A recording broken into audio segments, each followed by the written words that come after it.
بسم اللہ الرحمن الرحیم۔ السلام علیکم ورحمۃ اللہ وبرکاتہ۔ آئیے قرآن پڑھیں کے سلسلے میں آج ہم سورۃ بقرہ کی آیت نمبر 40 سے 46 کا ترجمہ، تفسیر اور لفظی معنی جاننے کی کوشش کریں گے۔ اعوذ باللہ من الشیطان الرجیم، بسم اللہ الرحمن الرحیم۔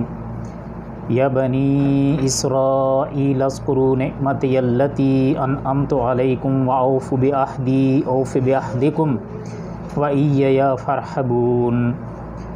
یا بنی اسرائیل، اے اولاد یعقوب، اذکروا، تم یاد کرو، نعمتی، میری نعمت، التی، جو، انعمت، میں نے بخشی، علیکم، تمہیں، وَأَوْفُوا، اور پورا کرو، بعہدی، میرا وعدہ، اوف، میں پورا کروں گا، بعہدکم، تمہارا وعدہ، وَإِيَّیَ، اور مجھ ہی سے، فَارْحَبُونَ، ڈرو۔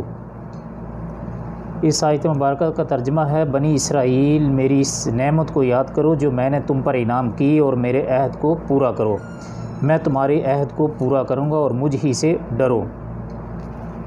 اسرائیل بمعنی عبداللہ حضرت یعقوب علیہ السلام کا لقب تھا۔ یہود کو بنو اسرائیل کہا جاتا تھا، یعنی یعقوب علیہ السلام کی اولاد، کیونکہ حضرت یعقوب علیہ السلام کے 12 بیٹے تھے، جس میں یہود کے 12 قبیلے بنے، اور ان میں بکثرت انبیاء اور رسل تھے۔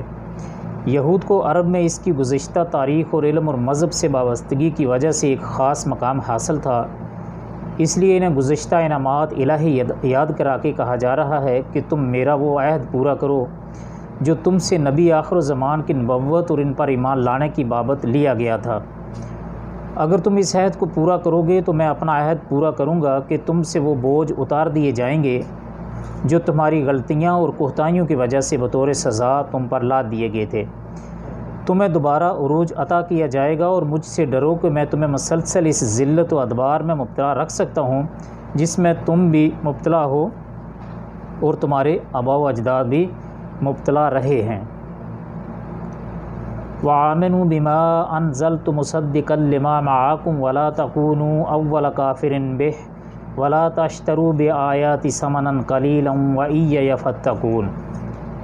وَآمِنُوا، اور ایمان لاؤ، بما، اس پر جو، انزلت، میں نے نازل کیا، مصدقاً، تصدیق کرنے والا، لما، اس کی جو، معاکم، تمہارے پاس، ولا تکونوا، اور نہ ہو جاؤ، اول کافرین، پہلے کافر، بہی، اس کا مطلب ہے اس کے، ولا تشتروا، اور عوض نہ لو، بے آیاتی، میری آیات کے، عوض یعنی بدلے میں، ثمناً، قیمت، قلیلاً، تھوڑی، وَإِيَّیَ، اور مجھ ہی سے، فَاتَّقُونَ، ڈرو۔ اس آیت مبارکہ کا ترجمہ ہے، اور اس کتاب پر ایمان لاؤ جو میں نے تمہاری کتابوں کی تصدیق میں نازل فرمائی ہے، اور اس کے ساتھ تم ہی پہلے کافر نہ بنو، اور میری آیتوں کو تھوڑی تھوڑی قیمتوں پر فروخت نہ کرو، اور صرف مجھ ہی سے ڈرتے رہو۔ بہی کی ضمیر قرآن کی طرف یا حضرت محمد رسول اللہ صلی اللہ علیہ وسلم کی طرف ہے۔ دونوں ہی قول صحیح ہیں، کیونکہ دونوں آپس میں لازم و ملزوم ہے۔ جس نے قرآن کے ساتھ کفر کیا، اس نے محمد رسول اللہ صلی اللہ علیہ وسلم کے ساتھ کفر کیا۔ جس نے قرآن کے ساتھ کفر کیا، اس نے محمد رسول اللہ صلی اللہ علیہ وسلم کے ساتھ کفر کیا۔ ابن کثیر رحمۃ اللہ علیہ۔ پہلے کافر نہ بنو کا مطلب ہے، ایک تو تمہیں جو علم ہے، دوسرے اس سے معروم ہیں، اس لیے تمہاری ذمہ داری سب سے زیادہ ہے۔ دوسرے، مدینہ میں یہود کو سب سے پہلے دعوت ایمان دی گئی تھی، ورنہ ہجرت سے پہلے بہت سے لوگ قبول اسلام کر چکے تھے۔ اس لیے انہیں تنبیہ کی جا رہی ہے کہ یہودیوں میں تم اولین کافر مت بنو، اگر ایسا کرو گے تو تم یہودیوں کے کفر کا وبال تم پر ہوگا۔ تھوڑی تھوڑی قیمت پر فروخت نہ کرو کا یہ مطلب نہیں کہ زیادہ معاوضہ مل جائے تو احکام الہی کا سودا کر لو، بلکہ مطلب یہ ہے کہ احکام الہی کے مقابلے میں، یعنی احکام الہی کے مقابلے میں دنیاوی مفادات کو اہمیت نہ دو۔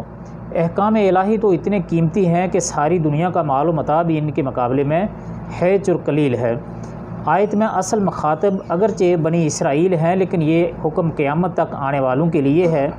جو بھی محض طلب دنیا کے لیے گریز کرے گا وہ اس وعید میں شامل ہوگا۔ فتح القدیر۔ وَلَا تَلْبِسُوا الْحَقَّ بِالْبَاطِلِ وَتَكْتُمُوا الْحَقَّ وَأَنْتُمْ تَعْلَمُونَ۔ وَلَا تَلْبِسُوا، اور نہ ملاؤ، الحق کا حق بالباطل یعنی باطل سے، وتکتموا اور نہ چھپاؤ الحق یعنی حق، وانتم جبکہ تم تعلمون جانتے ہو۔ آیت مبارکہ کا ترجمہ ہے اور حق کو باطل کے ساتھ خلط ملط نہ کرو اور نہ حق کو چھپاؤ، تمہیں تو خود اس کا علم ہے۔ وَأَقِیمُوا الصَّلَاةَ وَآتُوا الزَّکَاةَ وَارْکَعُوا مَعَ الرَّاکعِینَ، وَأَقِیمُوا اور تم قائم کرو، الصلاۃ نماز، وَآتُوا اور ادا کرو، الزکاۃ زکوٰۃ، وَارْکعُوا اور رکوع کرو، مع الراکعین رکوع کرنے والوں کے ساتھ، اور نماز کو قائم کرو اور زکوٰۃ دو اور رکوع کرنے والوں کے ساتھ رکوع کرو۔ أَتَأْمُرُونَ النَّاسَ بِالْبِرِّ وَتَنْسَوْنَ أَنفُسَكُمْ وَأَنْتُمْ تَتْلُونَ الْكِتَابَ أَفَلَا تَعْقِلُونَ۔ أَتَأْمُرُونَ کا مطلب ہے کیا تم حکم دیتے ہو، الناس لوگ، بالبر نیکی کا، وتنسونا اور بھول جاتے ہو، انفسکم اپنے آپ کو، وانتم حالانکہ تم، تتلون الکتاب پڑھتے ہو کتاب، افلا تعقلون کیا پھر تم نہیں سمجھتے؟ کیا لوگوں کو بلائیوں کا حکم کرتے ہو اور خود اپنے آپ کو بھول جاتے ہو، باوجود یہ کہ تم کتاب پڑھتے ہو، کیا تم اتنی بھی تم میں سمجھ نہیں؟ وَاسْتَعِینُوا بِالصَّبْرِ وَالصَّلَاةِ وَإِنَّهَا لَكَبِیرَةٌ إِلَّا عَلَى الْخَاشِعِینَ۔ وَاسْتَعِینُوا اور تم مدد حاصل کرو، بالصبر صبر سے، والصلاۃ اور نماز، وَإِنَّهَا اور وہ، لَكَبِیرَةٌ بڑی دشوار، إِلَّا مگر، عَلَى پر، الخاشعین عاجزی کرنے والے۔ صبر اور نماز کے ساتھ مدد طلب کرو، یہ چیز شاق ہے مگر ڈر رکھنے والوں پر۔ صبر سے مراد یعنی صبر اور نماز ہر اللہ والے کے لیے دو بڑے ہتھیار ہیں۔ نماز کے ذریعے سے ایک مومن کا رابطہ و تعلق اللہ تعالیٰ سے استوار ہوتا ہے، جس سے اسے اللہ تعالیٰ کی تائید اور نصرت حاصل ہوتی ہے۔ صبر کے ذریعے سے کردار کی پختگی اور دین میں استقامت حاصل ہوتی ہے۔ حدیث شریف میں آتا ہے کہ نبی صلی اللہ علیہ وآلہ وسلم کو جب بھی کوئی اہم معاملہ پیش آتا، آپ فوراً نماز کا اہتمام فرماتے۔ نماز کی پابندی عام لوگوں کے لیے گراں ہے، لیکن خشوع و خضوع کرنے والوں کے لیے یہ آسان بلکہ اطمینان اور راحت کا باعث ہے۔ یہ کون لوگ ہیں؟ وہ جو قیامت پر پورا یقین رکھتے ہیں، گویا قیامت پر یقین اعمال خیر کو کر دیتا اور آخرت سے بے فکری انسان کو بے عمل بلکہ بد عمل بنا دیتی ہے۔ الذین یظنون انہم ملاقو ربہم وانہم الیہ راجعون۔ الذین وہ جو، یظنون یقین رکھتے ہیں، انہم کہ وہ، ملاقو روبرو ہونے والے، ربہم اپنے رب کے، وانہم اور یہ کہ وہ، الیہ اس کی طرف، راجعون لوٹنے والے، جو جانتے ہیں کہ بے شک وہ اپنے رب سے ملاقات کرنے والے اور یقیناً اس کی طرف لوٹ کر جانے والے ہیں۔ تو یہ تھی ہماری آج کی ویڈیو۔ انشاءاللہ امید ہے کہ آپ کو ویڈیو پسند آئی ہوگی۔ اگر آپ کو ویڈیو اچھی لگے تو اس کو لائک، شیئر اور کمنٹ ضرور کیجئے گا، اور اگر آپ پہلی بار اس چینل پر تشریف لائے ہیں تو گھنٹی کے بٹن کو دبا کر آل پر ضرور کلک کر لیجئے گا، تاکہ ہر آنے والی ویڈیو آپ تک بر وقت پہنچتی رہے۔ آپ سب کے قیمتی وقت کا بہت بہت شکریہ۔ السلام علیکم ورحمۃ اللہ وبرکاتہ۔